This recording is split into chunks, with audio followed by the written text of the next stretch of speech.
ان الحمد للہ نحمده ونستعینه ونستغفره ونعوذ باللہ من شرور انفسنا ومن سیئات اعمالنا من يهده الله فلا مضل له ومن يضلل فلا هادي له واشهد ان لا اله الا الله وحده لا شريك له واشهد ان محمدا عبده ورسوله اما بعد فان خير الحديث كتاب الله وخير الهدي هدي محمد صلى الله عليه وآله وسلم وشر الامور محدثاتها وكل محدثة بدعة وكل بدعة ضلالة وكل ضلالة في النار.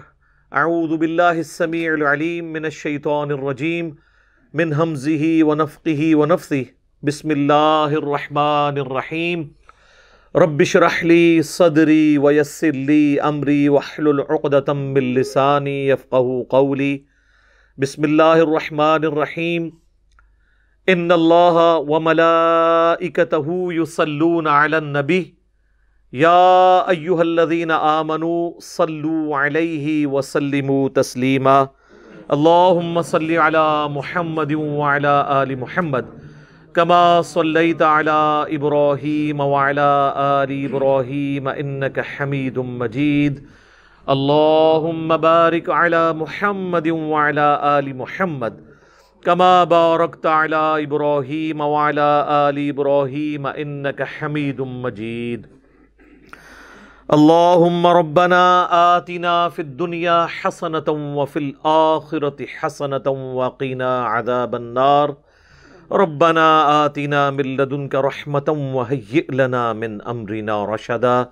لا إله إلا أنت سبحانك إني كنت من الظالمين. حسبنا الله ونعم الوكيل. يا حي يا قيوم برحمتك أستغيث ولا حول ولا قوة إلا بالله العلي العظيم. آمين.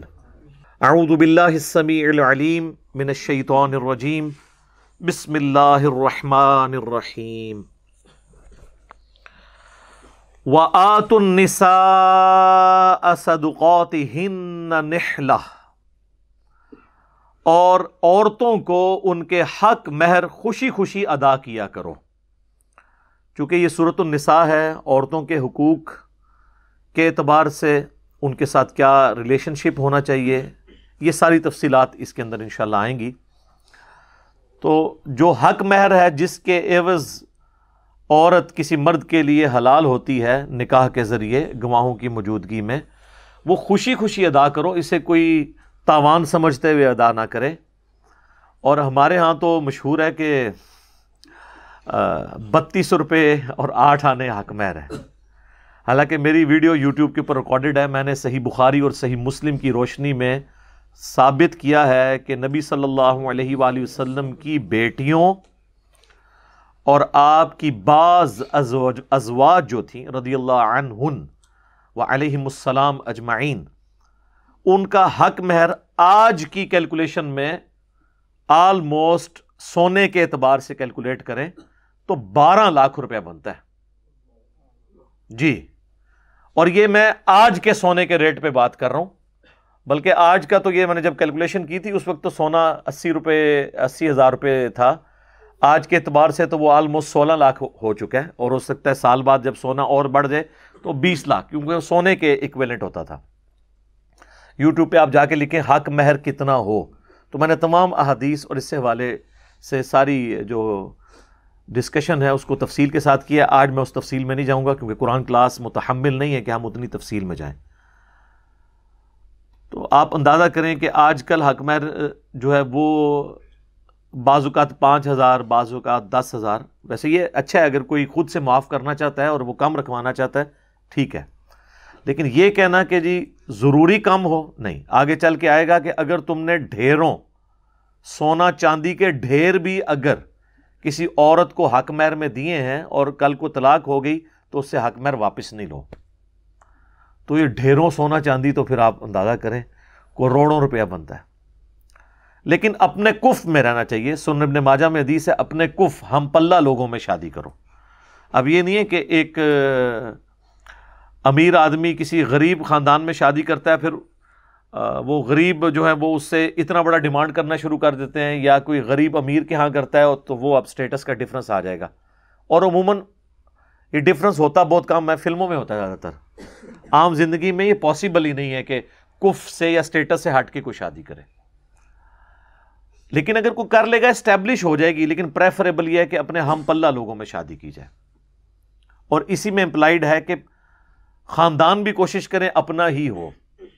خاندان سے مراد میں قریبی رشتہ دار نہیں لے رہا، یعنی اوورال اگر کوئی یعنی ارائی ہے ارائیوں میں شادی کر لے، کوئی گجر ہیں وہ گجر میں کر لیں، اس اعتبار سے، کیونکہ عموماً عادتیں ملتی جلتی ہوتی ہیں اور اس طریقے سے نبھنا شادی کا آسان ہو جاتا ہے. اب اگر کوئی یعنی پنجاب سے جا کے کے پی کے کسی علاقہ غیر سے کوئی جا کے شادی کر لیتا ہے جس کو اردو بھی نہیں آتی، تو ظاہر ہے کہ وہ پھر نبھنا اتنا آسان نہیں ہوتا. پھر عادتوں کا، ماحول کا فرق ہوتا ہے. شادی اسٹیبلش ہو جائے گی.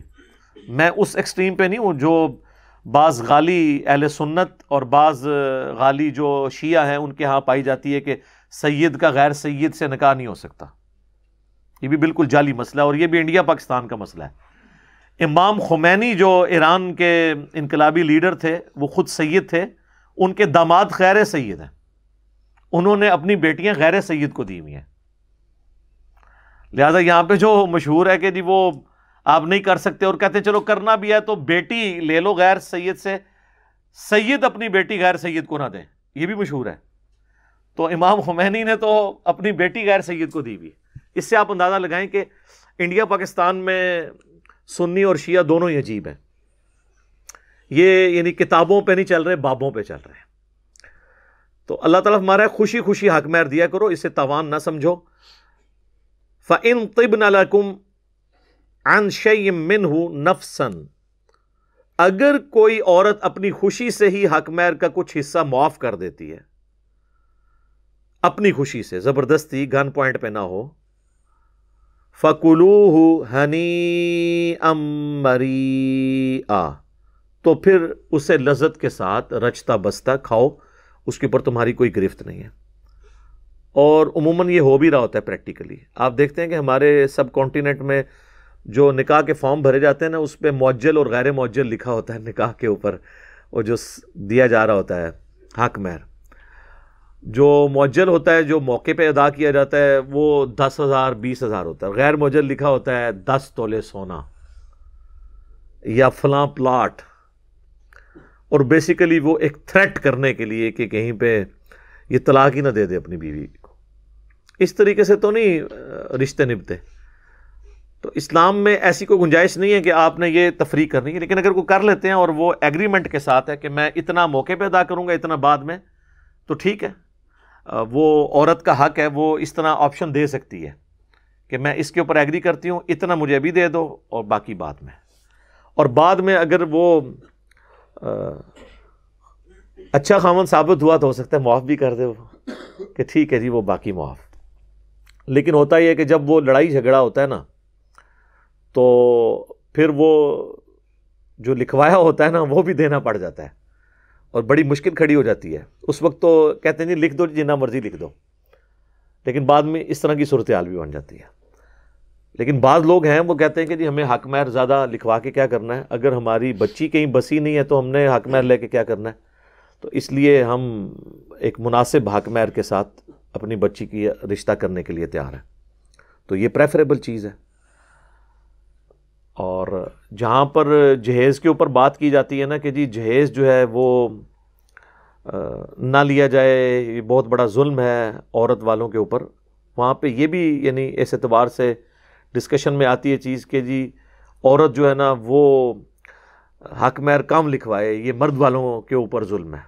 حالانکہ یہ ظلم والا معاملہ نہیں ہے. جہیز کی ڈیمانڈ کرنا یہ تو لعنت ہے. لیکن اگر کوئی باپ اپنی خوشی سے اپنی بچی کو کوئی چیز گفٹ کرنا چاہتا ہے اور وہ بیٹی بھی لینے کے اوپر راضی ہے تو اس کے اوپر کوئی گرفت نہیں ہے. جہیز کی ڈیمانڈ لعنت ہے. اگر کوئی اپنی بچی کو دیتا ہے تو وہ آگے چل کے آپ دیکھیں وراثت کے احکامات بھی آئیں گے، اس میں انشاءاللہ ہبہ کا، ہدیہ کا، یہ ساری چیزیں بتاؤں گا، تو وہ سلسلہ تو رہے گا. وہ تو کوئی بھی باپ اپنی بیٹی کو کوئی چیز گفٹ کر سکتا ہے، وراثت میں تو اسے ملنا ہی ملنا ہے. تو اللہ تعالیٰ فرما رہا ہے کہ خوش دلی کے ساتھ اگر وہ خود سے معاف کر دے تو ٹھیک ہے. وَلَا تُؤْتُوا السُّفَهَاءَ أَمْوَالَكُمُ الَّتِي جَعَلَ اللَّهُ لَكُمْ قِيَامًا، اور نادانوں کو جو بیوقوف ہیں یا بھی چھوٹے بچے ہیں اور وہ یتیم ہو گئے ہیں اور تم ان کے سرپرست ہو، تو ان کے مال ان کے حوالے مت کرو. جو اللہ نے مال تمہاری گزر بسر کا ذریعہ بنایا ہے، تم اپنے مال کو تو ضائع نہیں کرو گے، تو ان یتیم بچوں کا مال کیوں ضائع کرتے ہو ان کے حوالے؟ کیونکہ چھوٹے بچے ہیں وہ تو اڑا دیں گے، یا بیوقوف ہیں ابھی ان کی اتنی سینس نہیں ہے اور وہ مال ضائع کر دیں گے، ابھی ان کو بیٹر فیکٹس آف لائف کا پتہ ہی نہیں ہے. جب بڑے ہوں گے تو ان کو پتہ چلے انہوں نے تو سارا کچھ اپنی جوانی میں لٹا دیا. تو ان کی پرورش کرو، یعنی جو چچا ہے یا تایا ہے، جو بھی سرپرست ہے، ان کے حوالے مال نہ کرے لیکن ان کی سرپرستی کرے. اس میں سے ورزقوہم فیہا، اس میں سے ان کو کھلاؤ ضرور. وکسوہم، اور ان کو لباس پہناؤ، ان کی بیسک نیڈز کو نان و نفقہ پورا کرو. ان کے جو مال ہے، یعنی جو تمہارا بھائی چھوڑ کے جداد مرا ہے، تو اب بجائے اس جداد پہ قبضہ کرنے کے، تو اب وہ جداد کے وارث تو تم نہیں ہو، اس کی اولاد ہے. ایک اسپیشل کیس ہو سکتا ہے کہ اگر اولاد نرینہ نہ ہو، اس میں بھی کچھ حصہ اس کو ملے گا، تو باقی کا تو اس کی اولاد وارث ہے نا. تو تم اگر ان کی سرپرستی کر رہے ہو تو ان کے مال کو ان کے حوالے نہ کرو، بلکہ اس کو استعمال کرو ان کے اوپر، چاہے کھانے پینے کے اعتبار سے، خواہ لباس کے اعتبار سے. وَقُولُوا لَهُمْ قَوْلًا مَعْرُوفًا، اور ان سے بھلائی کے ساتھ بات کرو، اچھے طریقے سے پیش آؤ، جس طرح اپنی اولاد کے ساتھ.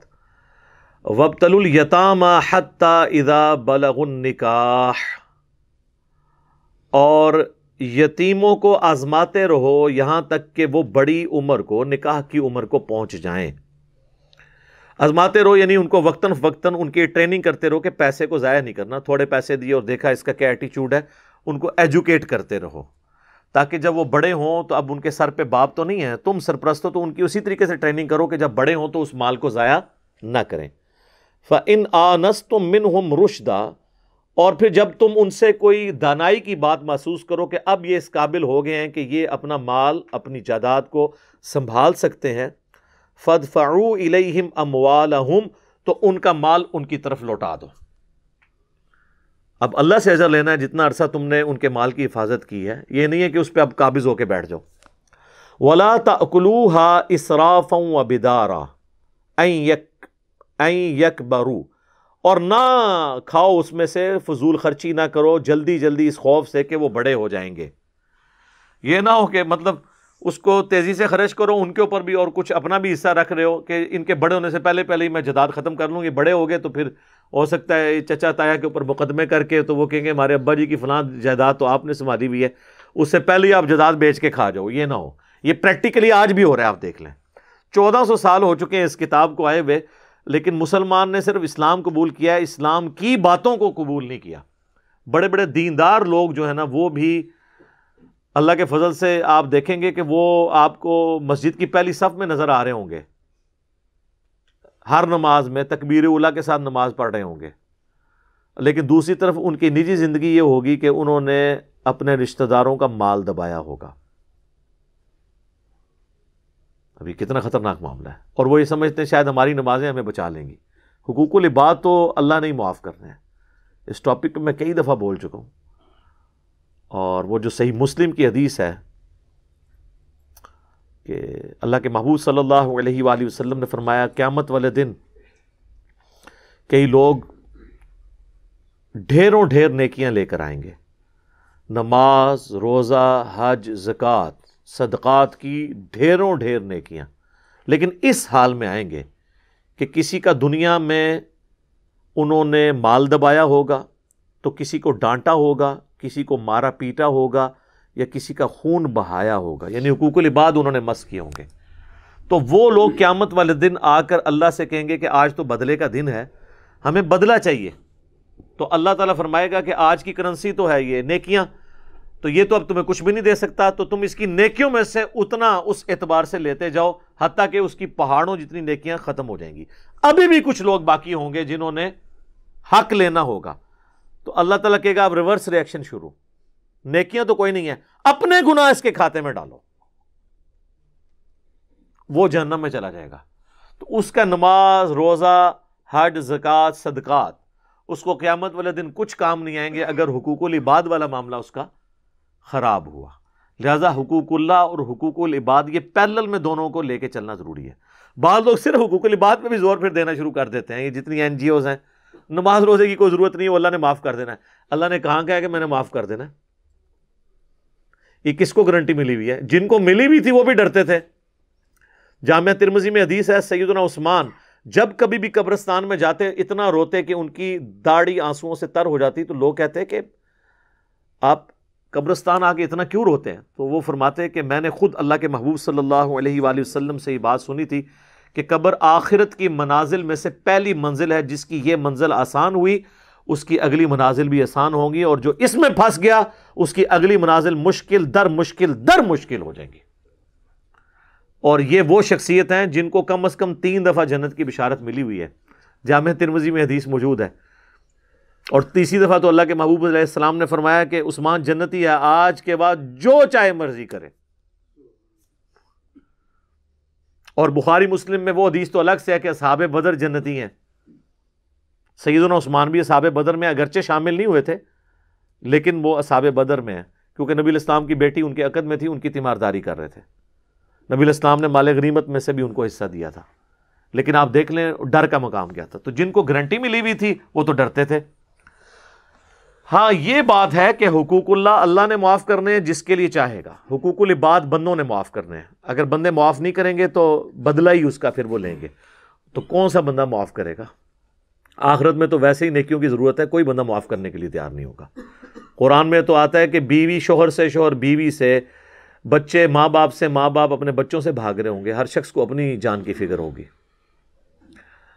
اللہم حاسبنی حسابا یسیرا اللہم اجرنا من النار آمین۔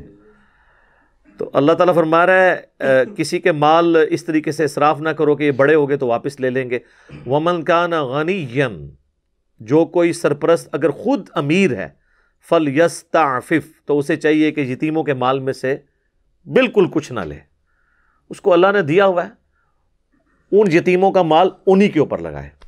ومن کان فقیرا، ہاں اگر کوئی سرپرست خود غریب ہے تو اب چونکہ وہ سرپرستی کر رہا ہے، اس کے عوض وہ تھوڑا بہت معاوضہ لے سکتا ہے، اس اعتبار سے کہ اب اگر ایک سرپرست ہے اور گھر کے افراد جو ہیں 8-10 ہیں تو ہنڈیا پکی ہے، تو اب وہ اتنا بھی اس کو پرہیزگاری کا وہ حیضہ نہ ہو جائے کہ میں اب یہ 8 بندوں میں اگر میں 9واں بندہ کھاؤں گا تو میری پکڑ ہوگی، اس طرح کی پکڑ نہیں ہوگی۔ یہ الا اللمم میں آنے والی چیزیں ہیں، بلکہ اس سے بھی کمتر اللہ تعالیٰ نے اس کو معاف کی، کہ ظاہر ہے اتنا مشکل تو نہیں، اسلام تو ایک نیچرل دین ہے، یہ پاسبل نہیں ہے۔ اگر وہ غریب ہے فلیأکل بالمعروف، تو معروف طریقے سے تم بھی اس میں سے کھا سکتے ہو۔ مثلا اگر وہ بچوں کو سکول چھوڑنے کے لیے جاتا ہے اور خود بیچارہ غریب ہے، تو جن بچوں کو سکول چھوڑنے کے لیے جا رہا ہے، اگر وہ اس کے بھائی کی اولاد امیر ہے، اتنی وراثت، تو وہ اتنا پٹرول اس میں سے ڈلوا سکتا ہے، چونکہ وہ ان کی ڈیوٹی پوری کر رہا ہے تو پٹرول ڈلوا لے۔ کبھی کھانا کا ارینجمنٹ ہو تو ان کے گھر سے کھا بھی لے، پھر یہ نہ کہ جی اب یہ یتیم ہے میں اس کے مال میں سے کھا نہیں سکتا، اس لیول تک احتیاط کی ضرورت نہیں ہے۔ اور اگر کوئی غریب ہے تو وہ کھا بھی سکتا ہے، لیکن اڑانا نہیں ہے، بالمعروف مناسب مقدار میں۔ فَإِذَا دَفَعْتُمْ إِلَيْهِمْ أَمْوَالَهُمْ فَأَشْهِدُوا عَلَيْهِمْ، اور جب بڑے ہونے کے بعد تم ان یتیموں کا مال ان کے حوالے کرو نا، تو اس پہ کچھ گواہ بھی کر لیا کرو۔ آج کل تو ظاہر ہے کہ اس سے بھی بہتر چیز ہے، ہر چیز ریٹن ریکارڈ میں ہوتی ہے۔ ایون آج کل تو سرپرستی والا معاملہ بھی بہت تھوڑا ہی ہوتا ہے، بینک بیلنس خود بخود آٹومیٹکلی ٹرانسفر ہو جاتا ہے، اور جائیداد بھی اگر نام پہ ہے وہ خود بخود آ جاتی ہے۔ لیکن جہاں پہ مسئلے ہوتے ہیں کہ کمبائنڈ ہوتی ہے اور ابھی وہ جائیداد تقسیم نہیں ہوئی ہوتی، مثلا 4 بھائی ہیں اور ایک گھر کے اندر رہ رہے ہیں، ان میں سے ایک بھائی مر جاتا ہے، تو بعض اوقات وہ 3 بھائی جو ہیں وہ اس کی بیوہ کو بچوں سمیت نکال کے ان کے میکے میں بھیج دیتے ہیں۔ یہ بھی ظلم کرتے ہیں لوگ، حالانکہ اس بھائی کا بھی تو حصہ وہاں پہ موجود ہے۔ تو وہ اگر وہ مانگیں تو پھر ان کو باقی تینوں کو وہ مکان بیچنا ہوگا، بیچ کے رسپیکٹو رقم ادا کرنی ہوگی۔ یہاں ہماری اکیڈمی میں لوگ رابطہ کر رہے ہوتے ہیں کہ جی وہ مکان ہے جی اب کیا کریں، وہ مکان کے کمرے ان کو دے دیں، یہ کریں، تو میں ان کو یہی کہتا ہوں میرے بھائی اس کا تو سلوشن ہے کہ اس کو لیکویڈیٹ کرنا ہوگا، مکان تو بیچنا ہوگا۔ جب تک آپ کے سامنے کوئی رقم سامنے نہیں آتی تو آپ وراثت کو کس طرح تقسیم کریں گے؟ اس سے تو تقسیم ہو ہی نہیں سکتی ہے۔ یہ تو نہیں ہو سکتا کہ فرسٹ فلور اٹھا کے کوئی لے جائے دوسرے شہر میں، بیچنا ہی پڑے گا مکان کو۔ ہاں بیچ میں جو رہ رہے ہیں وہ کمروں کی آپ ڈویژن کر سکتے ہیں کہ وقتی طور پہ رہ لو، باقی یہ ہے کہ وہ کمرہ اگر کوئی بیچ میں رہ رہا ہے تو کمرہ تو اکیلا کوئی نہیں بیچ سکتا مکان میں سے، جب کبھی بھی مکان بکے گا پورا ہی بکے گا نا۔ اور بعض اوقات ایسی مصیبت بھی کھڑی ہو جاتی ہے کہ بیچنے میں مصیبت بن جاتی ہے کہ پہلے تو بےچارے وہ اپنے گھر میں رہ رہے ہوتے ہیں، کل کو بیچنا جب پڑ جاتا ہے اور تو وہ بےچارے جو باقی 3 بچے ہوتے ہیں وہ بھی کرائے پہ چلے جاتے ہیں، ظاہر مکان جو ان کے ہاتھ سے جاتا رہتا ہے۔ تو بہتر یہ ہے کہ وہ جو 4 رہ رہے ہیں تو باقی 3 بھائیوں کا کام ہے کہ وہ جو بیوہ ہو گئی ہے عورت یا اس کے بچے ہیں تو ان کے سرپرستی کریں، ان کے ساتھ اخلاق کے ساتھ پیش آئیں، وہ ساتھ ہی رہیں ان کے، یا پھر اس بیوہ کی کہیں اور شادی کروا دیں۔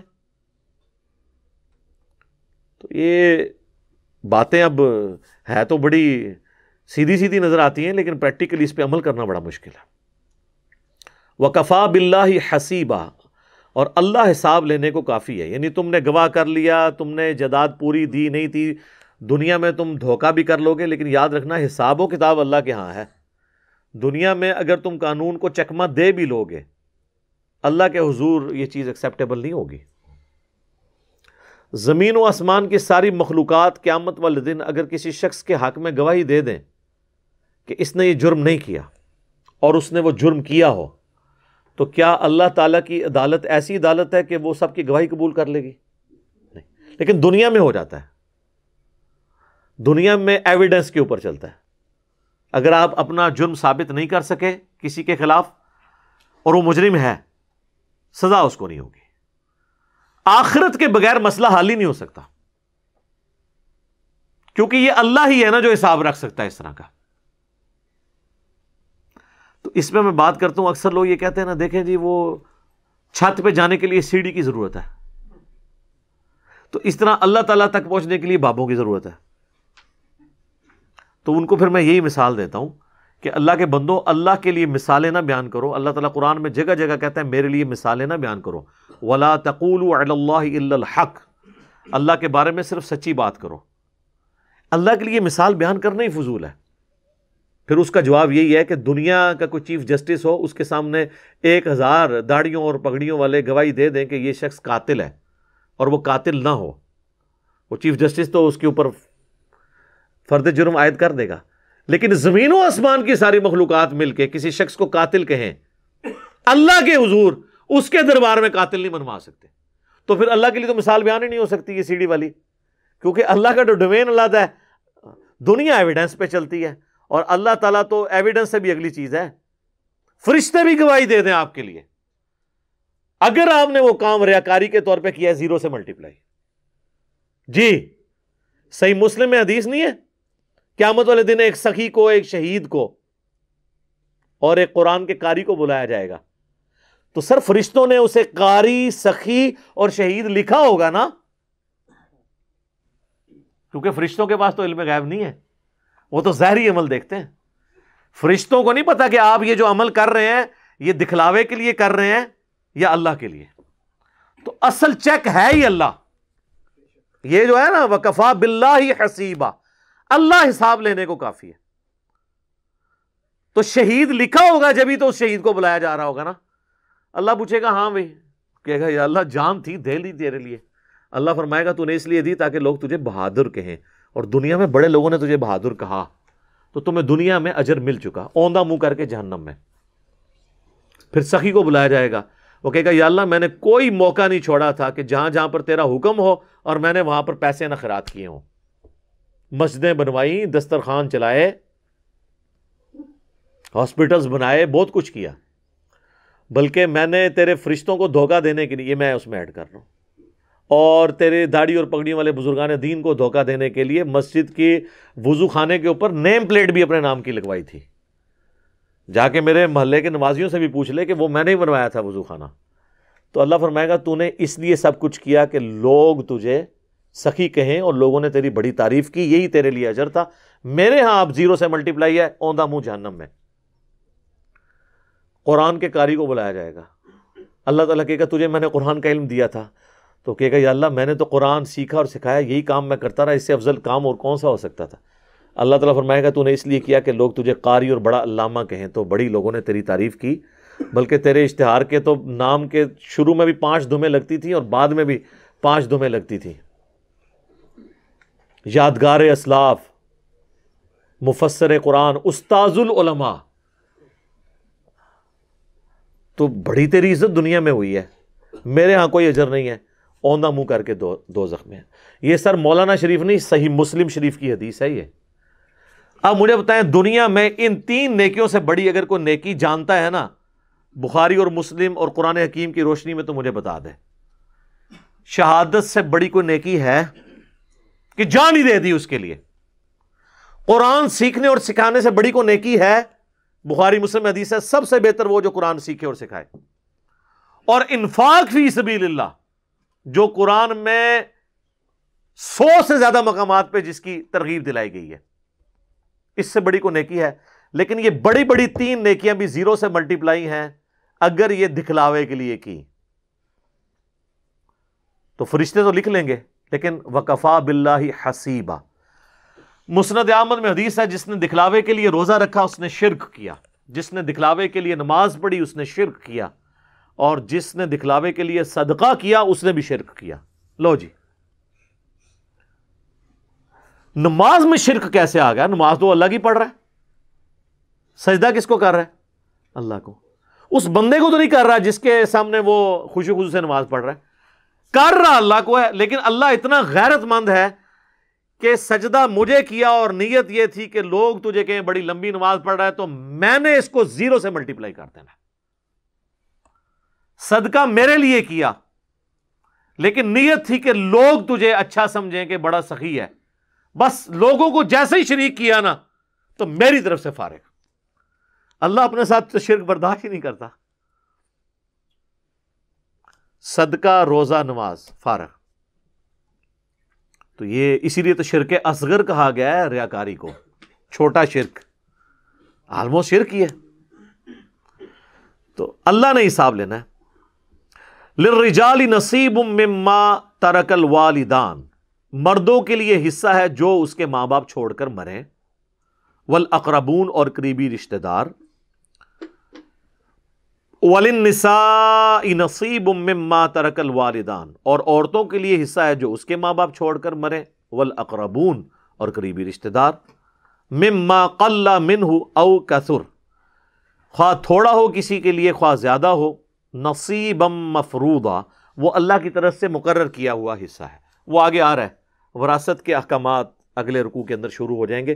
یہ اس کی تمہید بن رہی ہے کہ ماں باپ مر جائیں تو جو پیچھے عورتیں ہیں نا جی، پہلے ذکر کیا مردوں کا، مردوں کو تو وہ عرب کے لوگ دے دیتے تھے، پھر اللہ نے ذکر کیا کہ بھی عورتوں کو بھی جداد میں حصہ دینا ہے۔ یہ آج وومن رائٹس کی لوگ بات کرتے ہیں، یہ اس دور جدید کا خالق تو اسلام ہے۔ اسلام سے پہلے تو عورت کی کوئی عزت ہی نہیں تھی، جائیداد میں حصہ نہیں ملتا تھا۔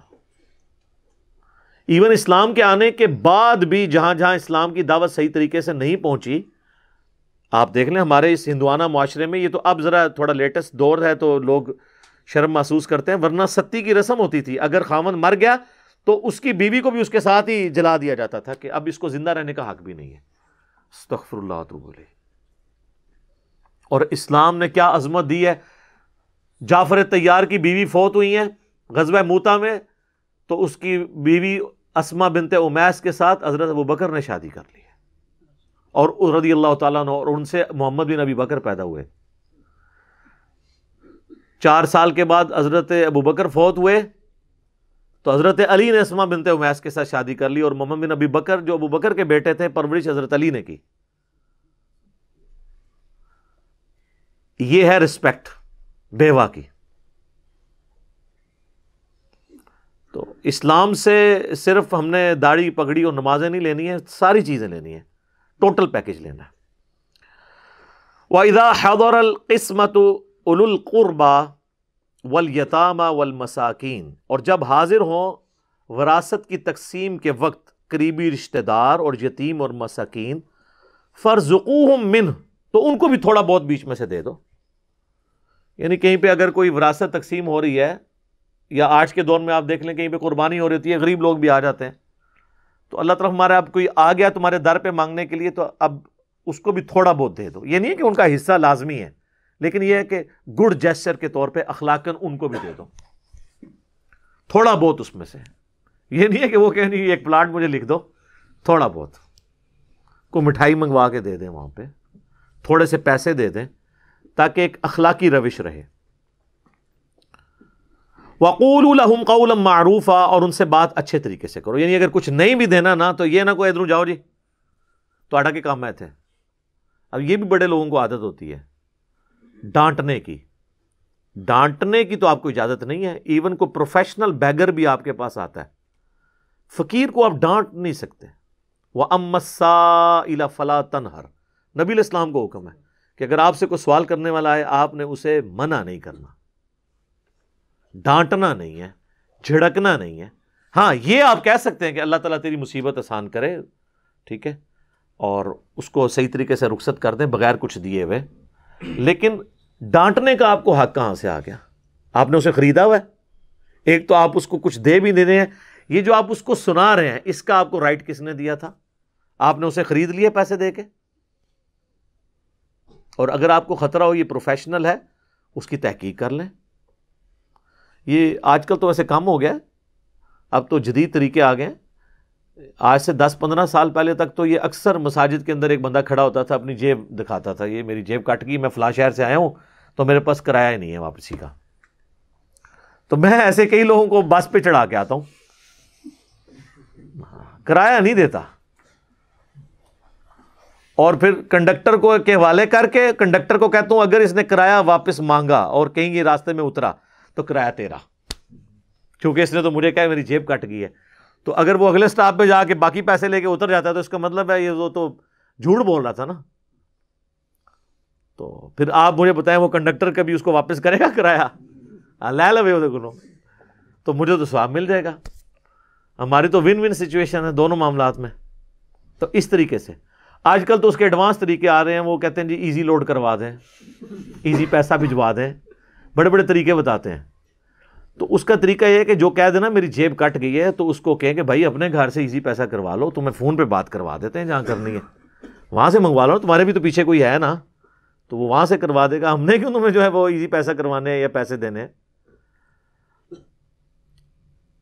وَلْيَخْشَ الَّذِينَ لَوْ تَرَكُوا مِنْ خَلْفِهِمْ ذُرِّيَّةً ضِعَافًا، ڈر جانا چاہیے یتیموں کے سرپرستوں کو کہ وہ یہ تصور کریں کہ اگر وہ اپنے پیچھے چھوٹے چھوٹے بچے چھوڑ جاتے، خافوا علیہم، تو وہ خود فکر مند ہو رہے ہوتے ان کے بارے میں کہ میرے مرنے کے بعد میرے بچوں کے ساتھ کیا ہوگا. تو یہ فکر تمہیں نہ ہوتی، تو اب دوسروں کے بچوں کے بارے میں بھی ایسا ہی سوچو. ویسے یہ سب سے بیسٹ طریقہ ہے. اپنے آپ کو جب دوسری جگہ رکھ کے بندہ دیکھتا ہے نا تو پھر انسان کو سمجھ آتی ہے. ہمارے حکمرانوں کو، ہمارے بڑوں کو کبھی بھی ہمارے ایشوز کا پتہ نہیں چل سکتا جب تک کہ وہ خود اس فیز سے نہ گزرے. میرے بھائی جس کے گھر یو پی ایس ہے اس کو کیا پتا کہ جب لوڈ شیڈنگ ہوتی ہے تو کتنے مسئلے شروع ہو جاتے ہیں. وہ تو کہے گا سب کچھ ہیپی ہیپی ہے، کوئی مسئلہ ہی نہیں ہے. اب جہاں پہ یو پی ایس نہیں ہے اور ان کے بچوں کے پیپرز ہو رہے ہیں اور رات کو 8-8 10-10 گھنٹے بجلی نہ آئے تو وہ بچے اب کیسے پڑھائی کریں گے؟ میں کہتا ہوں جی 1-2 دن کے لیے بھی اگر آپ تھوڑی سی اپنی روٹین چینج کریں نا تو آپ کو لوگوں کی تکلیف کا احساس ہی ختم ہو جاتا ہے. میں آپ کو پرسنل بتاتا ہوں، میرے آفس جو ہے وہ میرا اسلام آباد میں گھر سے آلموسٹ 7-8 کلومیٹر ہوگا زیادہ سے زیادہ. تو میں موٹر بائک پہ میری روٹین، بیچ میں ایک عرصہ ایسا ہے کہ وہ سڑک کی کھدائی کی، انہوں نے نئی سڑک بنانی تھی. تو اب حالت یہ ہوتی تھی کہ ہم جب یہاں سے آفس جاتے تھے تو اس وقت تو اتنی گرد نہیں ہوتی تھی کیونکہ صبح سویرے اتنی ٹریفک نہیں ہوتی. واپسی پہ جب ہم اس سڑک سے آتے تھے نا تو وہ 7-8 کلومیٹر کا پیچ طے کر کے نا گھر آ کے نا آلموسٹ غسل واجب ہو چکا ہوتا تھا. اتنی مٹی. ہیلمٹ بھی پہنا ہوا ہے تو وہ صرف ساری بچا ہے نا، باقی تو پورے جسم کے اوپر. تو ہماری ایک روٹین تھی جتنے لوگ موٹر بائک پہ جانے والے کہ ہم لوگ آ کے پھر غسل کرتے تھے اور گزرنا بھی اسی راستے سے، کیا کریں اور کوئی الٹرنیٹو راستہ ہی نہیں ہے. ایک دن میری کوئی موٹر بائک کا ایشو تھا یا کوئی مسئلہ بن گیا تو میرے دوست نے کہا جی میں گاڑی میں نا آپ کو ساتھ لے جاؤں گا. تو اس دن میں اس کی گاڑی پہ گیا آفس. جب آفس سے واپس آیا گھر میں تو اب اس دن تو میرے پہ کوئی غسل واجب نہیں تھا، کوئی مٹی نہیں تھی، کچھ نہیں تھی. اچھا میں واپس آیا ہوں تو نارمل میں نے اپنے کام شروع کر دیے، لیکن مجھے ویسے ہی ایک نا یعنی بڑی عجیب سی کیفیت محسوس ہو رہی تھی کہ آج کوئی مسنگ ہے چیز. میں کہہ رہا تھا کیا مسئلہ ہے. ایک دن میں ہی مجھے اس چیز کا احساس نہیں رہا کہ بھئی آج میں گاڑی میں آیا ہوں تو آج میرے پہ گرد نہیں ہے، آج میں نے غسل نہیں کیا ہوا. تو پھر میں نے اس دن سوچا کہ جو لوگ روزانہ گاڑی میں اس در سے گزرتے ہیں اور جا کے اسمبلی میں بیٹھ کے کہیں کہ یہ غریب لوگوں کا ہمیں احساس ہے، ہمیں تو ایک دن میں اپنا احساس ختم ہو گیا ہے. اور جنہوں نے پوری زندگی کبھی یہاں پہ دھوڑ مٹی کھائی نہیں ہے ان کو کہاں سے احساس ہو سکتا ہے کہ ایک عام آدمی کی زندگی کیسے گزر رہی ہے. تو یہ سب کے سب ہمیں عوام کا درد ہے، بڑے بڑے محلات میں رہنے والے اور اسی طریقے سے کینٹ ایریا میں سیکیورٹی کے اندر رہنے والے لوگوں کو کیا احساس کہ کینٹ کے باہر سیکیورٹی کے کیا ایشوز ہیں. لاکھ کوئی ٹویٹ کر کے اپنی حب الوطنی یا اپنی عوام سے محبت ثابت کرتا رہے، اس طرح ثابت ہونی نہیں ہے. دنیا ہی یہ وکھرا جہاں ہے میرے بھائی. جب تک آپ اس جہاں میں آئیں گے نہیں آپ کو اس تکلیف کا احساس ہی نہیں ہوگا. وہ شخص جس کو پک اینڈ ڈراپ آفس کی طرف سے ملی ہوئی ہے اس کو کیسے احساس ہوگا کہ موٹر بائک پہ جانے والا یا چار چار گاڑیوں میں لٹک کے جانے والا کس طرح آفس میں پہنچتا ہے، اس کو کبھی احساس نہیں ہوگا. تو اللہ تعالیٰ فرما رہا ہے کہ ڈر جانا چاہیے ایسے لوگوں کو جو یتیموں کی پرورش کر رہے ہیں، اس خوف سے کہ اگر وہ مر جائیں اور ان پیچھے چھوٹے چھوٹے بچے چھوڑیں تو ان کو کتنا غم ہوگا کہ میرے بچوں کا کیا بنے گا. تو دوسرے کے بچوں کو بھی اسی احساس کے ساتھ دیکھو. فَلْيَتَّقُوا اللَّهَ، پس ڈر جائیں وہ اللہ سے، وَلْيَقُولُوا قَوْلًا سَدِيدًا، اور وہی بات کہیں جو درست ہو. کسی کا مال نہ ہتھیائیں، جو پوری پوری جائیداد ہے وہ حوالے کریں، وہ رسا کے کوئی جھوٹ نہ بولیں. بعض اوقات لوگ جھوٹ بھی بولتے ہیں نا، کسی میت پہ کوئی مولانا صاحب پہنچ جاتے ہیں نا تو وہ اس کے بچے بچارے کوئی 8-10 سال کے بعد آئے ہوتے ہیں وہ باپ کو دفنانے کے لیے صرف، تو وہ پھر وہیں پہ میت پہ بھی بیٹھ کے کہہ رہے ہوتے ہیں جی آخری دن کہندے سن کہ اے لاڑا پلاٹ ہے میں مسجد نو دے دینا. اب وہ جو بچے بچارے ہیں وہ بھی اب کیا اس کا رسپانس کریں کہ نہیں دیں گے. تو لوگ کہیں گے یار دیکھو باپ مر گئے تو اتنا بھی کرنے کے لیے تیار نہیں ہے. اس طرح کی سٹوریاں بھی لوگ گھاٹ لیتے ہیں. تو اللہ تعالیٰ مرا ہے، اللہ سے ڈر جاؤ، کوئی اس طرح کی بات نہ کرو. کئی لوگ ہمیں بھی رابطہ کرتے ہیں کہ جی وہ میرا بھائی ہے جی وہ مر گیا جی، اس نے وہ مجھ سے اظہار کیا تھا کہ یہ جو فلاں مکان ہے میں تجھے لکھ دوں گا. میں کہتا ہوں بھائی مر گیا؟ ہاں جی مر گیا. تو بھائی میرے بھائی جب لکھ کے نہیں دے کے گیا نا تو اب وہ تمہارا نہیں ہے، وہ وراثت میں ہی تقسیم ہوگا. اگر لکھ کے دینا ہوتا تو وہ دے جاتا. اگر اس کی خواہش تھی تو وہ بس خواہش ہی رہی نا. کئی خواہش دنیا میں تکمیل نہیں ہوتی. کئی بندوں کی خواہش ہوتی ہے کہ میں نے یہ کام کرنا ہے لیکن اس سے پہلے ہی مر جاتے ہیں. تو اب یہ تو نہیں ہے کہ مرے ہوئے بندے کی آپ نے وہ خواہش پوری کرنی ہے. ایسے پنجاب کے معاشرے میں ایسا ہوتا بھی ہے، بعض کا جوان لوگ مر جاتے ہیں نا اور ان کی شادی نہیں بھی ہوتی تو میت کو وہ پورا وہ بیدی کی رسم اور وہ پوری چیزوں سے گزارتے ہیں. اس طرح کرنے سے کچھ بھی نہیں ہونا. اب تو اس کی آخرت کی فکر کریں گے اس کے ساتھ آگے جا کے بننا کیا ہے. اب بڑی سخت آیت آ رہی ہے جی. یہ 10 نمبر آیت جو ہے سورہ النساء کی الارمنگ آیت ہے. یعنی اتنی تمہید کے بعد اب فائنل اللہ تعالیٰ کی طرف سے ورڈکٹ آ رہی ہے. ان الذین یاکلون اموال الیتامی ظلما، بے شک وہ لوگ جو یتیموں کا مال ہڑپ کر لیتے ہیں ظلم کرتے ہوئے. انما یاکلون فی بطونہم نارا، وہ اپنے پیٹوں میں آگ بھر رہے ہیں. وَسَيَصْلَوْنَ سَعِيرًا، اور ان قریب وہ بھڑکتی ہوئی آگ میں جھونک بھی دیے جائیں گے. یعنی کوئی کہے گا میں نے تو مال ہڑپ کیا لیکن میں نے تو اندر کوئی گرمی محسوس نہیں ہو رہی. تو اس کا جواب اللہ نے دیا وَسَيَصْلَوْنَ سَعِيرًا، ان قریب اس کی گرمی تمہیں محسوس ہوگی. اس پہ ڈاکٹر اسرار صاحب بڑا پیارا جملہ بولا کرتے تھے کہ دنیا میں مورل لا جتنے ہیں، مورل لاس، یہ ایکٹیو نہیں ہیں، یہ ڈورمنٹ ہے. یعنی اگر کوئی شخص حرام کا لقمہ زبان پہ رکھتا ہے تو یہ نہیں ہوگا کہ جیسے ہی اس نے رکھا ہے تو زبان جل جائے، یا جیسے ہی پیٹ میں جائے تو پیٹ میں درد شروع ہو جائے، ورنہ تو یہ سارے پیٹ درد میں مبتلا ہوں جتنے حرام خوریاں کر رہے ہیں. لیکن آخرت میں یہی مال آگ بن جائے گا، اور جس کے پیٹ میں ہوگا وہ پیٹ میں آگ بن جائے گا. دنیا میں مورل لاز ایکٹیو نہیں ہے، ڈورمنٹ ہیں، آخرت میں ایکٹیو ہوں گے. دنیا میں صرف فزیکل لاز ایکٹیو ہے. اگر کوئی انگارہ زبان پہ رکھے گا، چاہے کوئی حلال کا انگارہ رکھے یا حرام کا، زبان جلے گی، کیونکہ دنیا میں اللہ نے آگ کو ایکٹیو رکھا ہوا ہے، لیکن حرام کے لقمے کو ایکٹیو نہیں رکھا ہوا، وہ ڈورمنٹ ہے.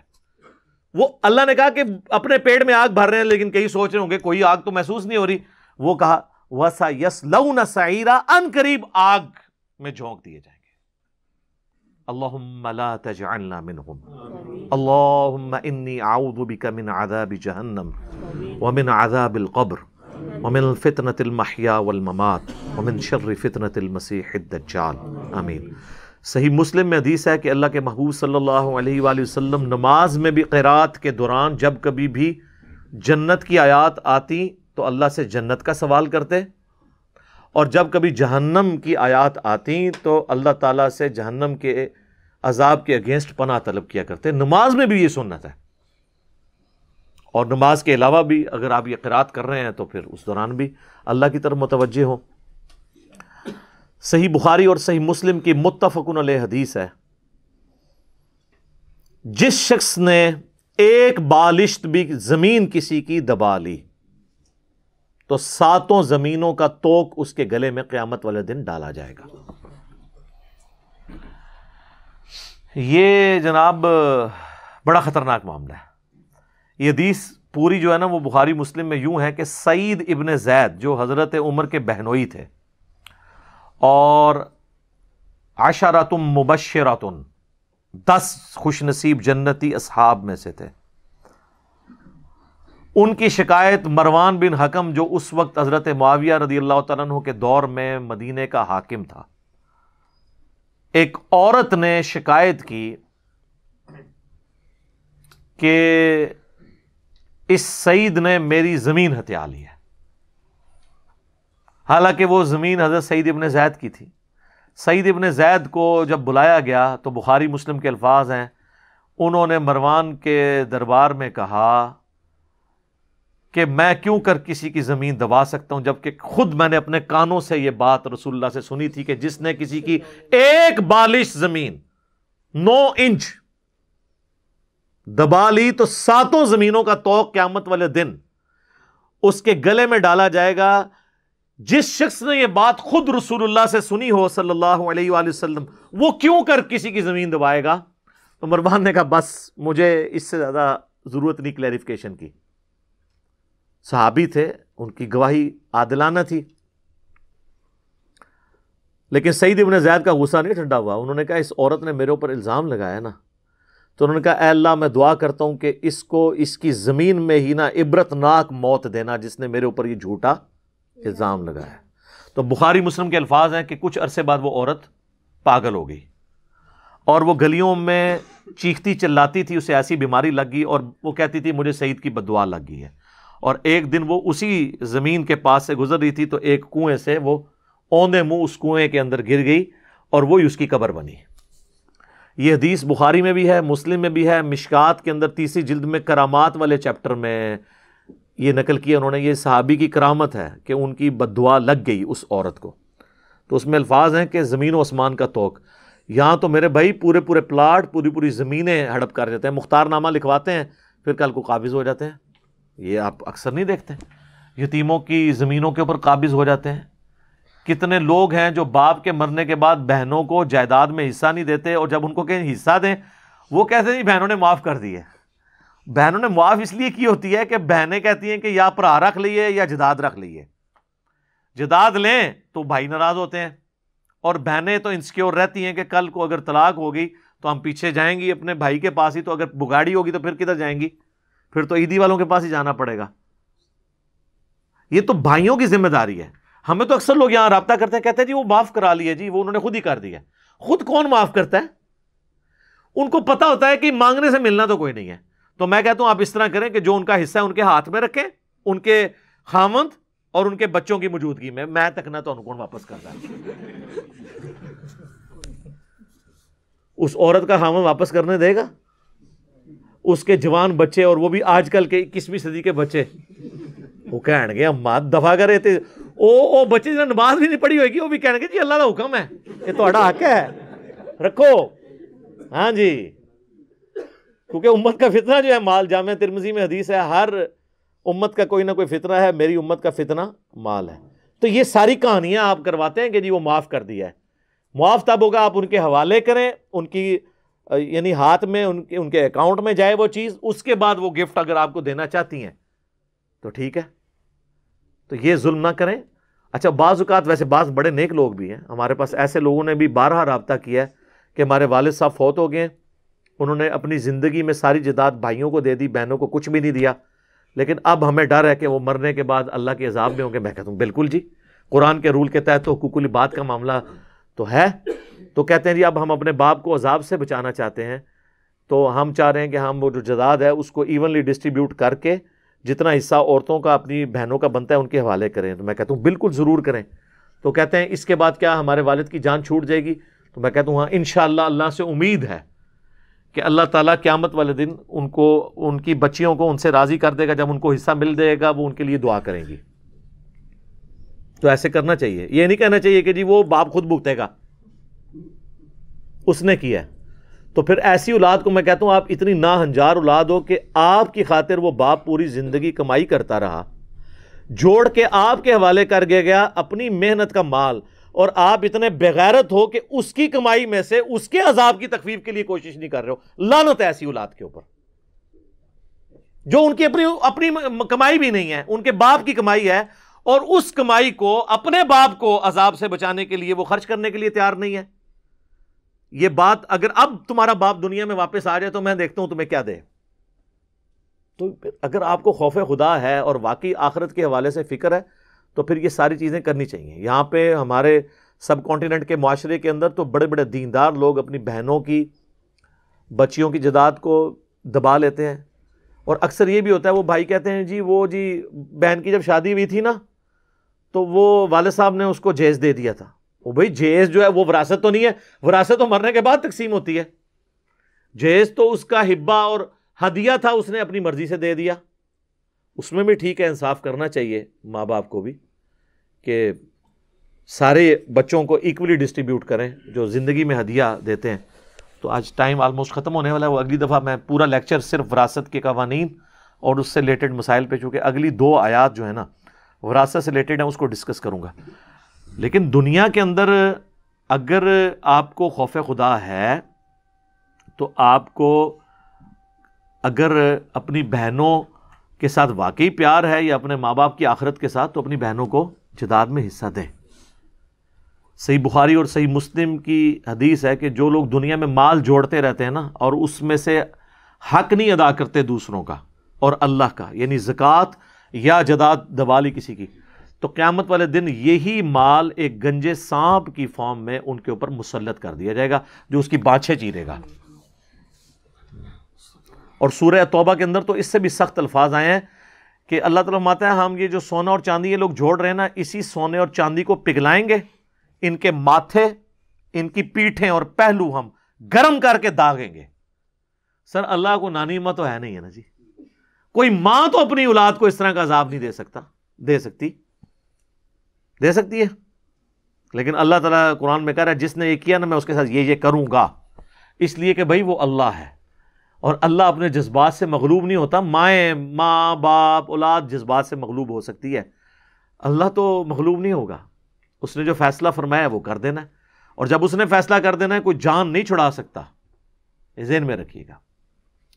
تو یہ بڑا سینسٹیو ایشو ہے. عموماً ہمارے معاشرے کے اندر حقوق العباد کے اعتبار سے مذہبی طبقے کے اندر بہت زیادہ کمزوریاں پائی جاتی ہیں، اور وہ کہتے ہیں خیر ہے. میں کچھ عرصہ پہلے غامدی صاحب کو سن رہا تھا، انہوں نے بڑی پیاری بات کی کہ ہمارے ہاں لوگوں میں یہ روش ہے کہ ٹھیک ہے اگر بہن کی یا یتیم بھانجے بھانجیوں کی یا بھتیجوں کی جائیداد دبا لیے تو خیر ہے، تہجد میں اگر پہلے 8 نفل پڑھتے تھے تو 2 اور بڑھا لیں گے، تو قیامت والے دن وہ نیکیاں بڑھ جائیں گی، تو خود بخود یہ بھی معاف ہو جائے گا۔ نہ سر اس طرح نہیں معاف ہونا، نہ اس طرح نہیں معاف ہونا۔ ایک کہانیاں دنیا چ کراؤ، اللہ تعالیٰ نے وہ دونوں کا ایک سلسلہ ہی بالکل ڈیفرنٹ رکھا ہوا ہے۔ حقوق العباد کا معاملہ علیحدہ ہے، حقوق اللہ کا معاملہ علیحدہ ہے۔ یہ حقوق العباد کا ایشو ہے، یہ بہت کریٹیکل ایشو ہے، اس میں چھٹکارا نہیں ہو سکتا جب تک کہ وہ معاف خود نہ کر دے وہ بندہ۔ تو مجھے بتائیں آخرت میں کون معاف کرنے کے لیے تیار ہوگا؟ جہاں لوگ ایک ایک نیکی کے پیچھے جھگڑ رہے ہوں گے، وہاں پہ کوئی معاف کرے گا؟ تو وہاں تو پھر پلے کوئی شے رہنی نہیں ہے۔ اس لیے اس ایشو کو سینسٹیو سمجھیں اور کوشش کریں کہ اپنے معاملات کو سیدھا کر لیں مرنے سے پہلے پہلے۔ باقی یہ جو جہیز والا ایشو ہے اس کے اوپر الگ سے میری ویڈیوز ریکارڈڈ ہیں جہیز کے حوالے سے۔ ایک چیز صرف میں ایڈ کر لوں کہ یہ جو لوگ اپنی بچیوں کو جہیز دے دیتے ہیں اور پھر سمجھتے ہیں وراثت میں حصہ نہیں ہے، تو وراثت تو سٹارٹ ہوگی مرنے کے بعد۔ زندگی میں جو آپ دیتے ہیں یہ تحفہ ہے، تو اس میں پھر آپ کو تحفہ برابر دینا چاہیے۔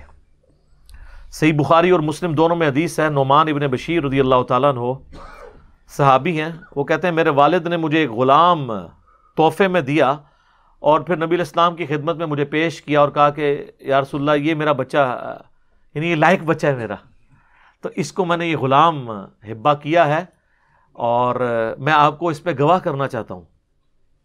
آپ نے فرمایا تو نے اپنی باقی اولاد کو بھی ایک ایک غلام تحفے میں دے دیا ہے؟ کہا نہیں یا رسول اللہ۔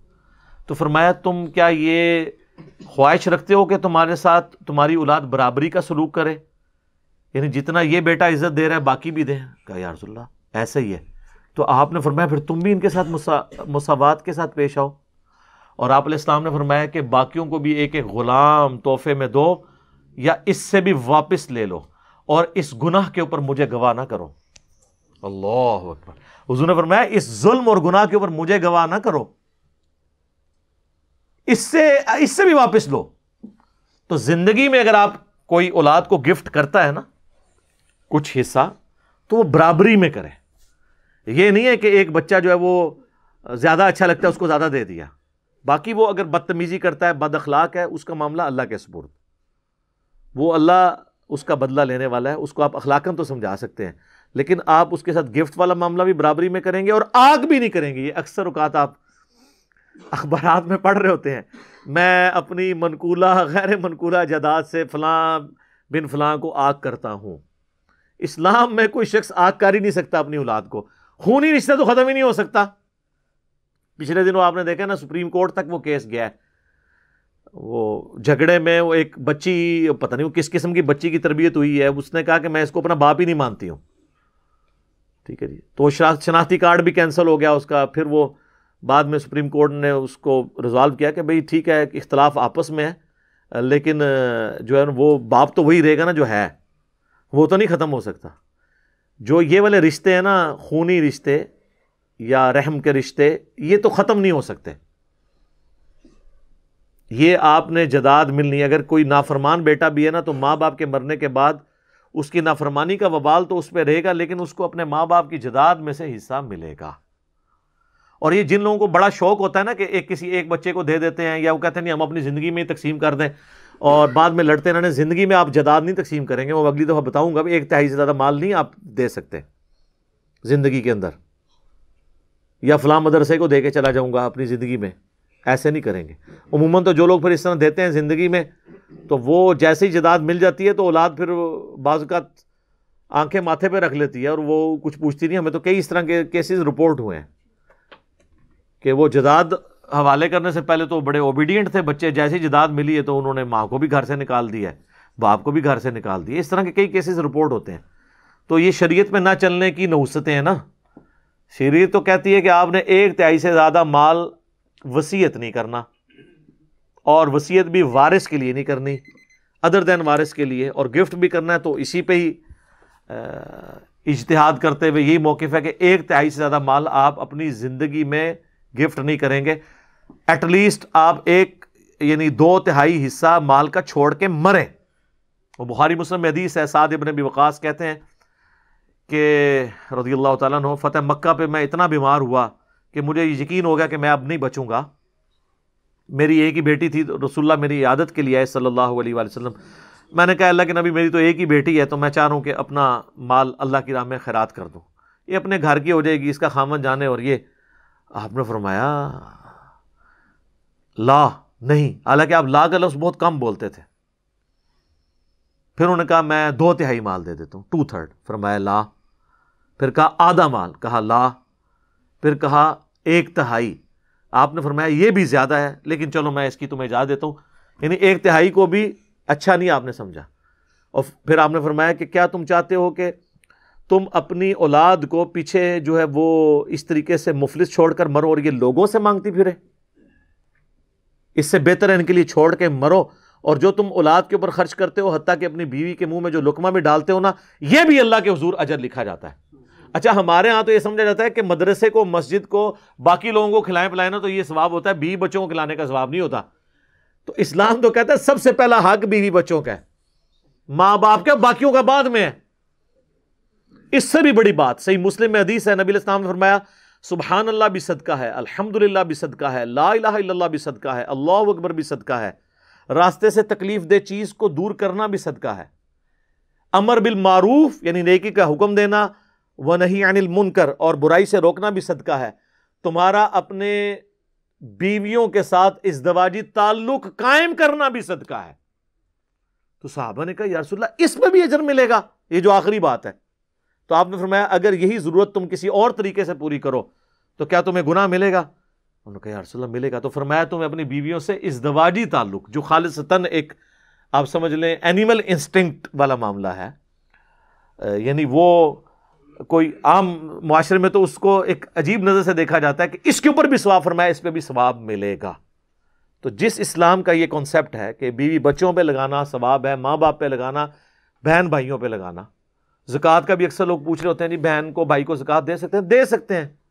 صرف ماں باپ, دادی دادا, نانی نانا, بیٹا بیٹی, پوتا پوتی, ان کو نہیں دے سکتے. باقی ہر ایک کو آپ دے سکتے ہیں. یعنی جس کے سلب سے آپ پیدا ہوئے ہیں یا آپ کے سلب سے جو پیدا ہوا ہے اس کو آپ زکوٰۃ نہیں دیں گے.